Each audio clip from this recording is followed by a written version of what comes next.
CPM অত্যন্ত সুপরিকল্পিতভাবে বাংলায় নির্বাচনকে কেন্দ্র করে সন্ত্রাসকে ঢুকিয়ে দিয়ে গেছিল।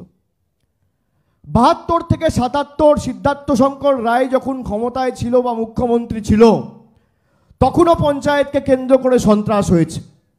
আর ৭৭-এ বামফ্রন্ট ক্ষমতায় আসার পরে কয়েক গুণ বেশি সেই সন্ত্রাস বেড়ে গেছে। আপনারা যারা দীর্ঘদিন ধরে দল করছেন, ৮০-র দশকের পঞ্চায়েত, ৯০-এর দশকের পঞ্চায়েত কিভাবে হতো? এই অবিভক্ত মেদিনীপুর জেলার বিস্তীর্ণ এলাকা জুড়ে সিপিএমের হাড়মাদ্রা কিভাবে ভোট করতো আপনারা জানেন, আমাকে নতুন করে আপনাদের মনে করিয়ে দিতে হবে না।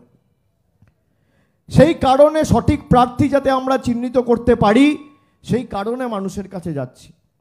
যে এই সন্ত্রাসের যে সংস্কৃতি, এটার ইতি আমরা টানতে চেয়েছি, এর অবসান চাইছি, এবং সঠিক পঞ্চায়েত সদস্য যে আগামী দিন দিল্লির বিরুদ্ধে মেরুদণ্ডটা সোজা রেখে লড়াই করবে। তার কারণ মেদিনীপুরের মাটি আর আন্দোলন হচ্ছে সমার্থক। মেদিনীপুরের মাটি বা এই জেলার ভূমি আর লড়াই হচ্ছে সমর্থক। এই জেলার মাটি কোনোদিন বশ্যতা স্বীকার করেনি। মেদিনীপুরের মাটি ঈশ্বরচন্দ্র বিদ্যাসাগরের মাটি, ক্ষুদিরাম বসুর মাটি।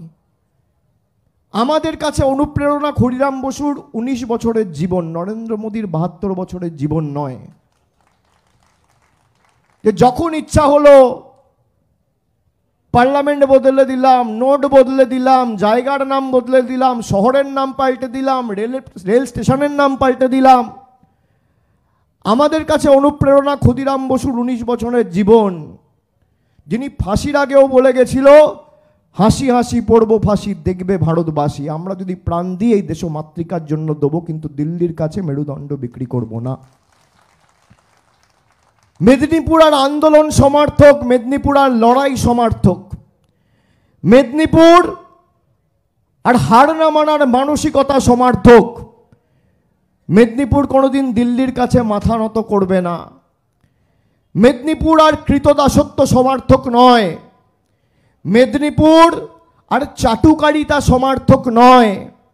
মেদিনীপুর আর তল্পিবাহকতা সমর্থক নয়।